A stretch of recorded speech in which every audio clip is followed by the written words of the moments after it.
Guys, okay guys, for today's video is i-share ko sa inyo ang ang nalalaman ko tungkol sa Google AdSense, kung ano yung sahod natin sa YT. So guys, alam natin na ang pag-YT hindi basta-basta guys, hindi natin basta-basta maipon ang $100.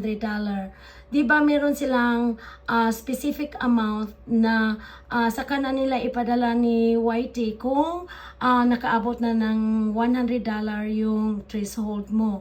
So guys, sa akin guys, kahit makaabot pa ng 100, tinaasan ko ang threshold ko. So, paano ko ginawa? Okay, guys, punta lang kayo ng Google AdSense, then i-click nyo yung payments. After sa payments, lumabas yung earnings nyo. Tapos, merong nakasulat na manage safe hold. So, i-hold ninyo. Okay, so click mo yan. Tapos, sa pag-click mo yan, guys, merong lumabas na payment schedule, paid monthly, or okay, then sa akin guys, kung gusto ninyong i-edit yan, gusto ninyong pataasan, pwede ninyong i-click yung, kita niyo yung pencil. So pag i-click nyo yan guys, okay, like for example, i-click mo yan, see? Click mo yan. Ayan, click mo.